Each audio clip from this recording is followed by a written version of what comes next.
All right, last one. You got that quiz tomorrow. It's covering lessons. Remember 10, 11, and 12. 12 is here. We're solving equations. Um, we did this one in class, and it's pretty simple. So I won't do it again. Not worth it. We did example 2. We did example 3. I know we did all those. You guys tried these on your own. So let's get to the homework. This big problem set. Surprise, surprise, I'm shocked to find that not only did this question set not print correctly in your packet, but it contained the same problems over and over and over again. Isn't that cool? See how it went 11, 12, 13, 14, and 15, and then 11, 12, 13, 14, and 15 again. And they're all the same. So that's all garbage, of course. Don't worry about any of those. And then, I told you guys you only had to do the multiples of 4. And now I'm seeing that's a big mistake. So 4, 8, 12, 16, 20. So that's not nearly enough. I thought there were more problems down here. I'll be a man of my word, I suppose. And if those are the only ones you've done, those 5, then sure, whatever. You can have homework credit. Sure, go home. Write home about it. Apply to Harvard on your 10 out of 10 on a homework. You're going to fail the quiz, though, I would think, if you only do those 5. So I don't know what I would ask you to do, though, instead. Multiples of 3. There's not enough overlap there. Let's do these and a few more. I'll cherry pick a few that I think are good. But again, we've done close to all of these already. So I think what I'll do is I'll try to pick a few and do them in more than one way to maybe open your eyes to different strategies. And number 4, actually, which looks pretty simple. Number 4 lends itself to being done a couple of ways. So let's try 4. Let's try 4.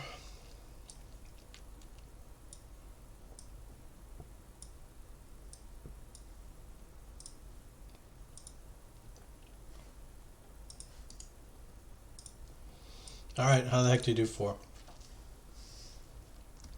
I might be wrong about 4. I might be thinking something else. But anyway, to do 4, what do we do? I know what I'd do. I would, and I'm breaking the rules here, by the way. I told you guys you should never divide through by anything. There's just no other option here, I don't think. Oh, yeah, there is. All right. Let me shut up and get my thoughts together. You could divide through by cosine.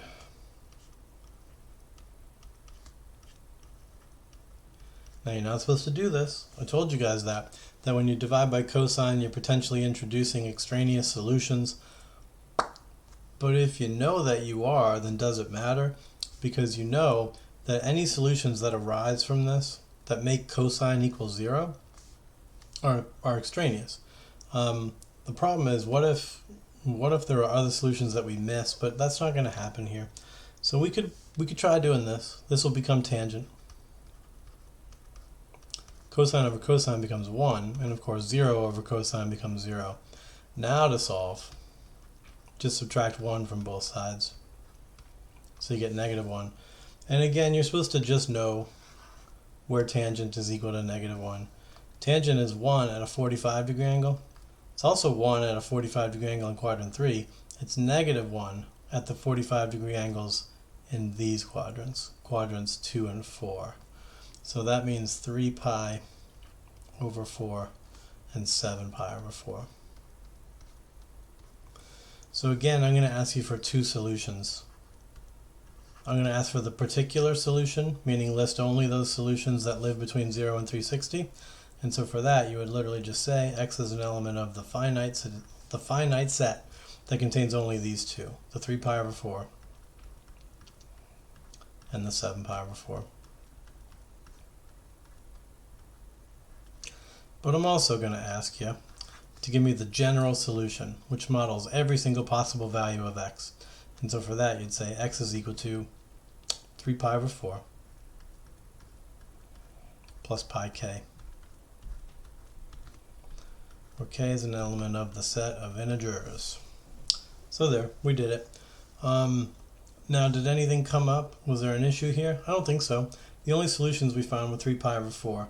cosine at those values is negative root 2 over 2 and root 2 over 2. So division by essentially negative root 2 over 2, blah, blah, blah. Those are all fine.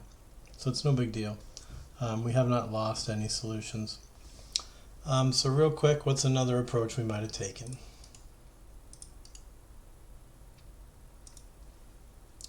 The other way, and I guess perhaps the better way, the safer way, is to kind of do the same thing, but instead of acting like we're dividing by cosine, imagine factoring a cosine out. And I know you wouldn't normally think you can do that. Essentially here, and I keep doing this, but essentially what you've got here is an a plus b equals 0. So you'd never think, hey, let me factor out a b. Now if you had ab plus b squared, then you sure as hell would factor out a b. Right? You factor out a b and you get a plus b, and you go to town. But guess what? You can factor out anything you want. It doesn't really have to be a common factor. If I have a plus b, I could factor out a b, and then the a would just go to a divided by b, and distributing b back in would fix that. Factoring out is a lot like dividing. So the b would go to 1. I could do this. Nothing's stopping me.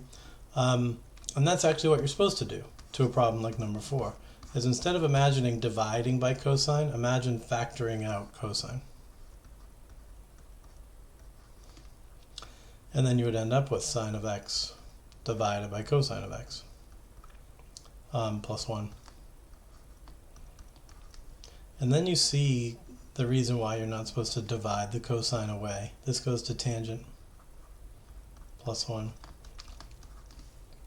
And what we find is the values, this cosine is supposed to potentially add more solutions to our pool, because we take that cosine factor, we set it equal to 0.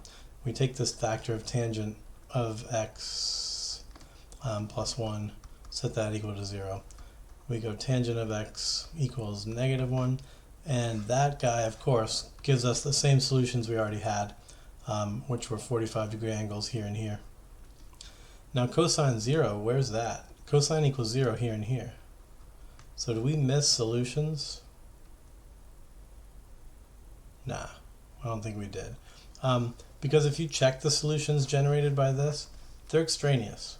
Because if you plug in pi over 2, sine at pi over 2 is 1. And cosine at pi over 2 is 0. 1 plus 0 is not 0. So somehow, some way, I guess factoring out the cosine still serve to generate extraneous solutions anyway. So I'm saying there's really no solution. Well, we get solutions here, but they're extraneous. So these green guys here shouldn't be part of our solution set. And that's kind of confusing. I'm not totally sure I understand it anyway. But we end up with the same solution set that we had before by doing the problem the other way. So I think I'm okay with you using that as a strategy, as long as you're aware of the fact that you're potentially missing solutions, you're potentially generating extraneous solutions, so you just have to be a little more on the ball as you do it. Anyway, hopefully you understand what I'm talking about. Again, this here was the particular solution. It's when you're giving me only the solutions from 0 to 2 pi. And this was the general solution, where you're giving me an expression that models literally every single angle that could ever be coterminal with either of these angles. But there you go, that's 4. What else is good here?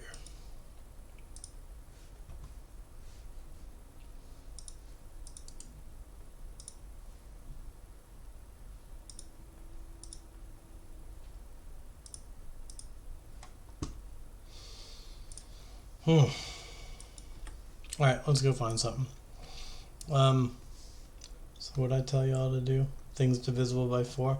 So I'm not going to do the things divisible by 4. I'm going to look for things that are good. Something like 9 seems good. Sure, there's more than one way to do 9. Let's do 9. 9 caught my eye. We'll do 9.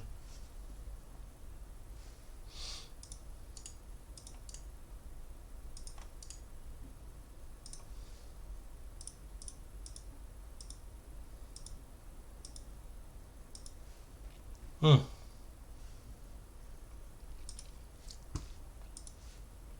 right, 9. This 9.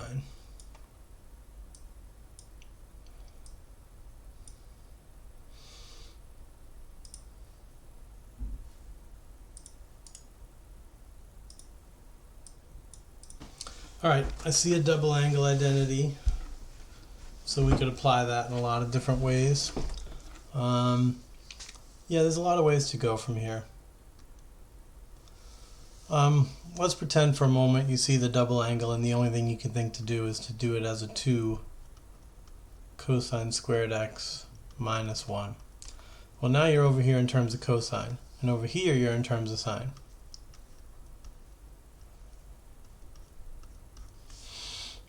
Oops, I don't know why I did that. Oops, I don't know why I did that.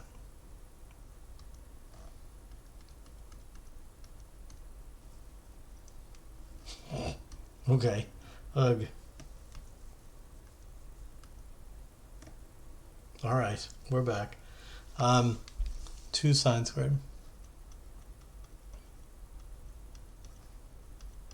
All right, we said we typically want to shy away from having 2 different trig functions. So at this point, you could either replace the cosine squared with a 1 minus sine squared, get everybody in terms of sine squared, or you could replace sine squared with 1 minus cosine squared, get everybody in terms of cosine. So this is one of those moments where let's split into 2 new realities. Let's try it over here. Make this 1 minus sine squared minus 1 equals 2 sine squared minus 1. So this is 2 minus 2 sine squared x minus 1 equals. Get everybody together on one side. So I'd add the 2. This will become 4 sine squared x. Now at this point, if that's my only sine squared term, then I'll get all the constants over to the other side. This is a 2 minus a 1. That's a 1. So I'm going to add the 1. This will be 2 equals 4 sine squared x. I'm going to divide by 4 and get a half. Then I'm going to take the square root and I get root 1 over root 2, which is normal 1 over root 2. And it's going to be plus or minus because I took the square root. And by the way, if we rationalize our denominator here, then this becomes plus or minus root 2 over 2. And that's equal to the sine of x. So if we start plotting that on our unit circle, then we know sine will be positive root 2 over 2 at 45-degree reference angles in the top 2 quadrants. But we can also be negative, so it'll be 45-degree reference angles down here in the bottom 2 quadrants. So we can see we're getting 4 solutions. So in terms of our particular solution, you got to list all 4. You'll say x is an element of the set that contains 1 pi over 4, 3 pi over 4, 5 pi over 4, and 7 pi over 4. But then I also want that general solution. And for that, you can just say x is equal to, you can pick any one of the 4, but pick this one. Pick the first one you come to as you go around the circle. So you'll say pi over 4. And I think we've seen this before. These are all 90 degrees apart. So what you do now is you add pi over 2 times k.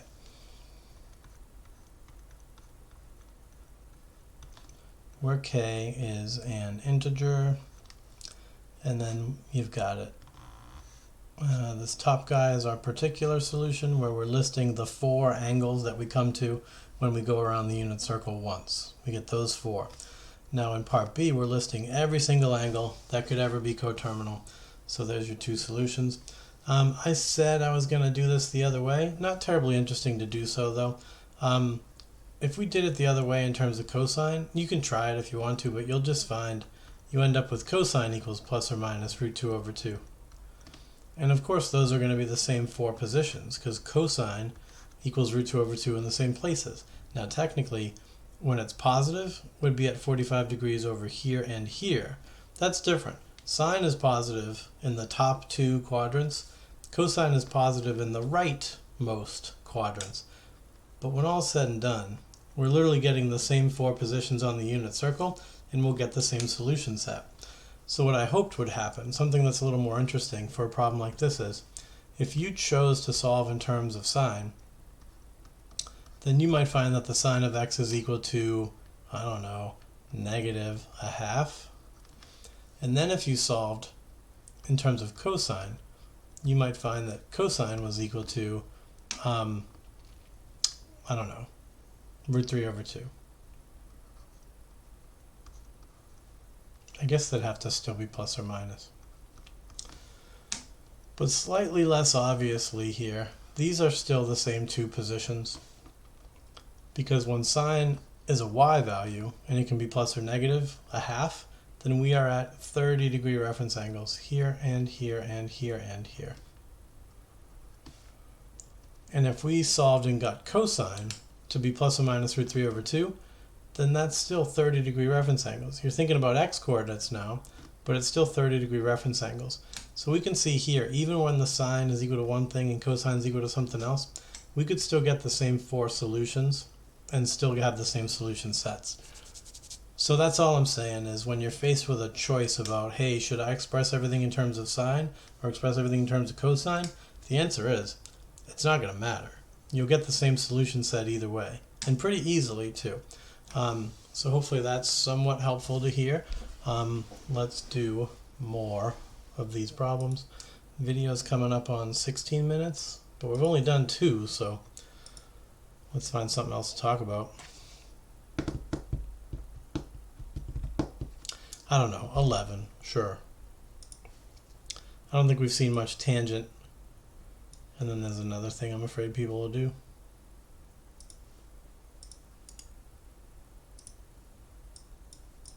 All right.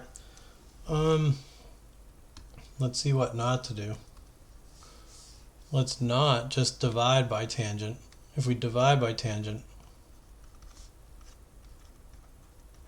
we would get what? -1 equals tangent.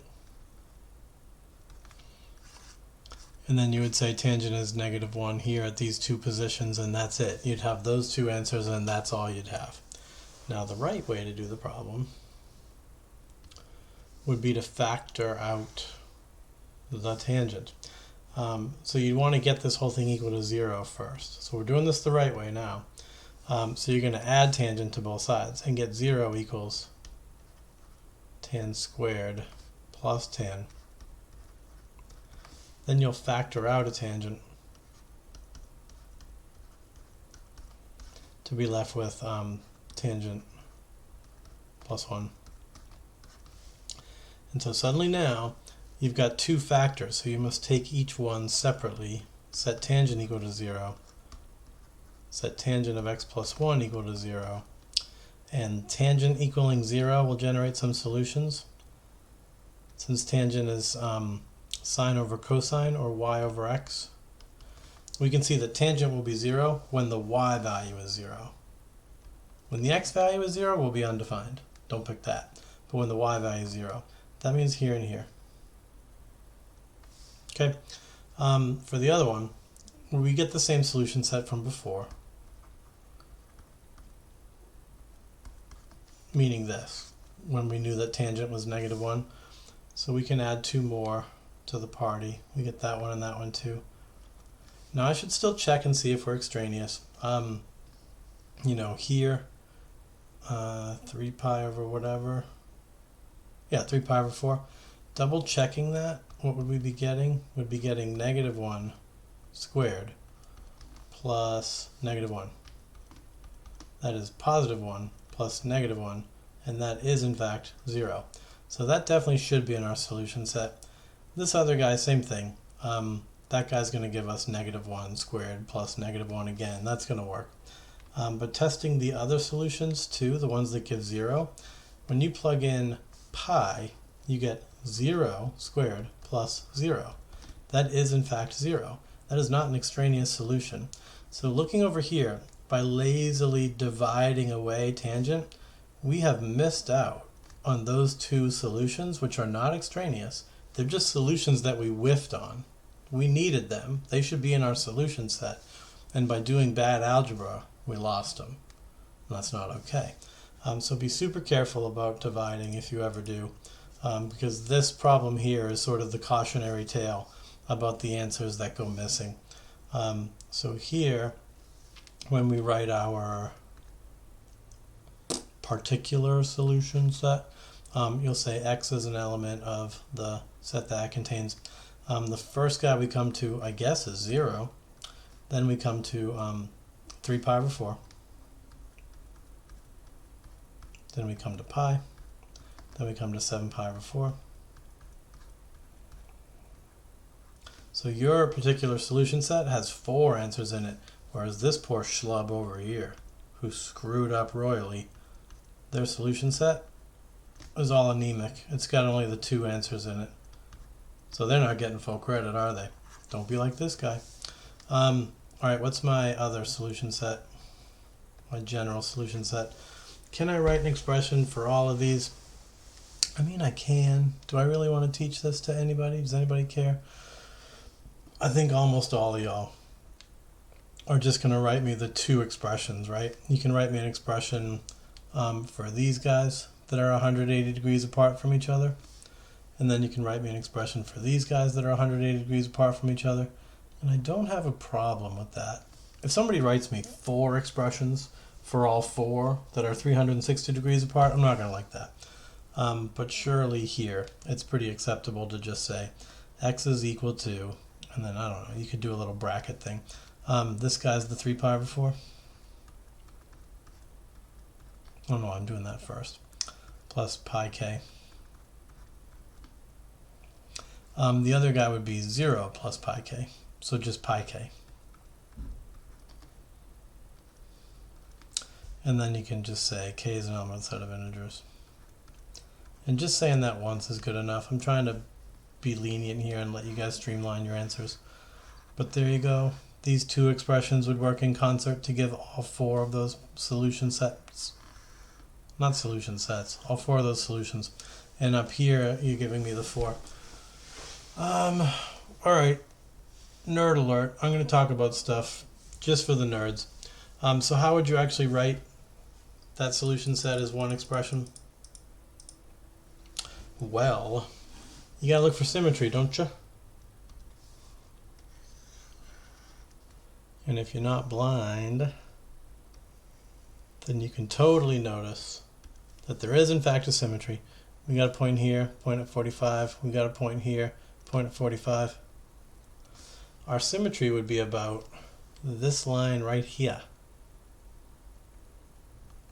Right? So what I can do is name this angle. Now that's not actually in my solution set, but I'm going to use it anyway. Who the hell is that guy? This is 3 pi over 4, ain't it?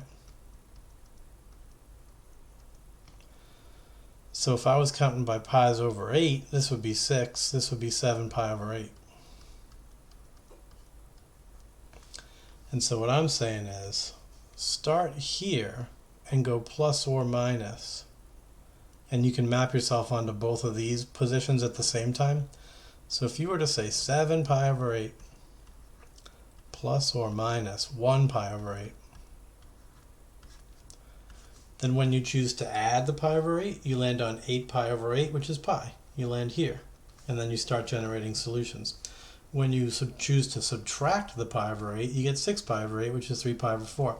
So this expression here starts me in those 2 positions, and then I'll add on pi times k, where k is an element of the set of integers. So it's not pretty, and it's probably not even worth it to do it, but I did it. I wrote a single expression to model all 4 of these positions on the unit circle. And I don't know, that's kind of neat.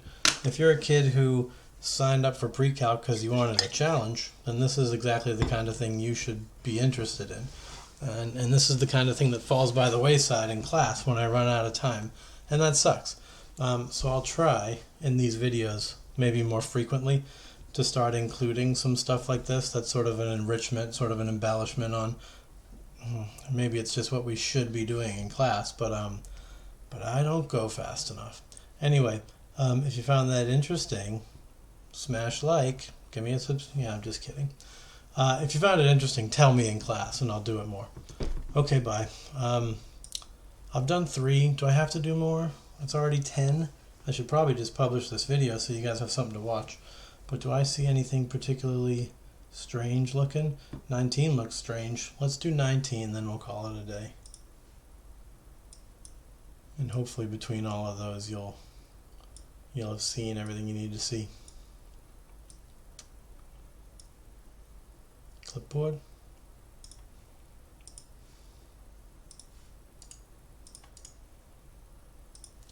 Okay, here's an equation. I see sines in it, I see cosines in it. That's not great. I don't usually want to have 2 different things. So what do? I don't know. I'm going to do the only thing I know to do, which is take this double angle, get rid of it. So I now have a 2 sine x times 2 sine x cosine x. And that's apparently equal to 3 cosines of x. Alright, this is where a lot of people have a lot of confusion. I think a lot of you guys look at the left-hand side here and you go, oh, look, there's 2 things. This is not 2 things. This is 5 things. Please tell me you know that even though I didn't put a little stupid dot between these 2 things, that is 2 damn things. It's the number 2 and it's the sine of x, right? Now this guy's got a dot. Over here, this is the number 2 and it's a sine of x and it's a cosine of x. This is really all just 5 things getting multiplied together. So to multiply these together, you'd go 2 times 2, you get a 4. You've got a sine and a sine, that makes a sine squared. And you've got a cosine. So we're here now. This whole big blob of stuff just becomes this. I'm going to subtract 3 cosine from both sides now because I want to be set equal to 0. And I want to be set equal to 0 now because I'm about to use the zero product property. The zero product property is that thing that says if you've got a bunch of factors that make 0, then you can take the first factor, blah, blah, blah, blah, set it equal to 0, take the second factor, blah, blah, blah, blah, and set that equal to 0. And then this will generate solutions for me on the unit circle. This will generate solutions for me on the unit circle, and then all of that crap together will be my answer. I'm doing this because many of y'all are thinking about how it's bad to have 2 different trig functions. We've got a sine and a cosine still. So you might be thinking what you ought to do is substitute in for sine squared a 1 minus cosine squared. But that's a bad idea. Because if you do that, you'll have to distribute the 4, distribute the cosine. That generates a cosine cubed, which is fine. But it's just not necessary. Because looking at this thing, I've got a cosine x factor that I can just factor out. Oops. And if I factor out that cosine, I'll be left with 4 sine squared x minus 3. And now the zero product property kicks in. So if you want to not have sines and cosines, you already don't, because you're going to take the cosine and over here in isolation set that equal to 0 and solve. There's no sines left anymore. We're separating it using the zero product property. You grab this guy now, do the same thing.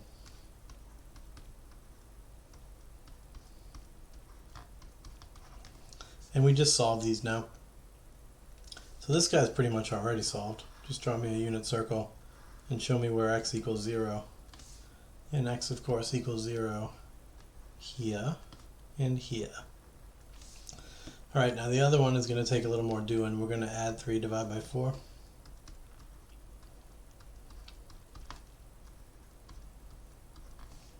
And you might be looking at this thinking, oh great, it's another one that's not on the unit circle. But you take the square root, you get sine of x equals, don't forget the plus and minus, But this will be root 3 over root 4. Well, square root of 3 is square root of 3, but square root of 4 is 2. And that is a unit circle value, right? So where does sine equal that? Sine is a y value. Y values of root 3 over 2 are 60-degree reference angles. And so I'll be positive here in quadrants 1 and 2, and I'll be negative down here in quadrants 3 and 4. So I get all 6 of these positions. So my solution set is all 6 of those things. So make sure when you give me my particular solution that you list them all. You got to say x is an element of. And you are supposed to go in numerical order, by the way. So just start from 0 and rotate around counterclockwise. That first answer is pi over 3. That next answer is pi over 2. After that comes 2 pi over 3. Shortly after that, we get that guy who's 4 pi over 3. Then you get 3 pi over 2. And then you get 5 pi over 3.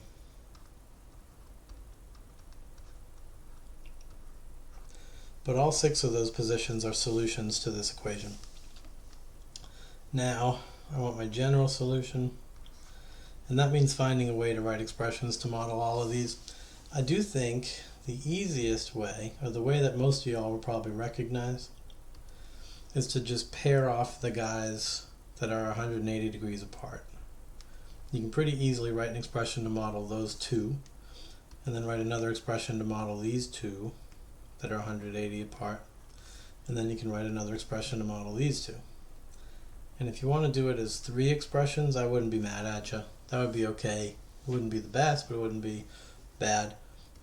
What you should know is we can hit all of these purple guys with just 1 expression, and it's not even hard. Hold on. Okay, I'm back.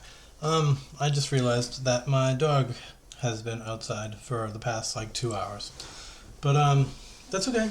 It's a nice night. He's probably having fun. Don't worry about him. What was I saying? I was saying that we can write an expression to model all of these lavender points, and that expression would be x equals.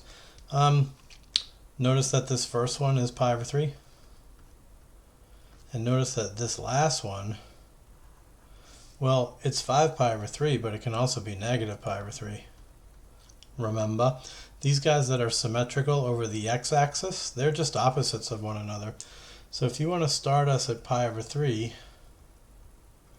you could start us at pi over 3 and then add pi k, and that would bounce us to this guy, right, 180 degrees later.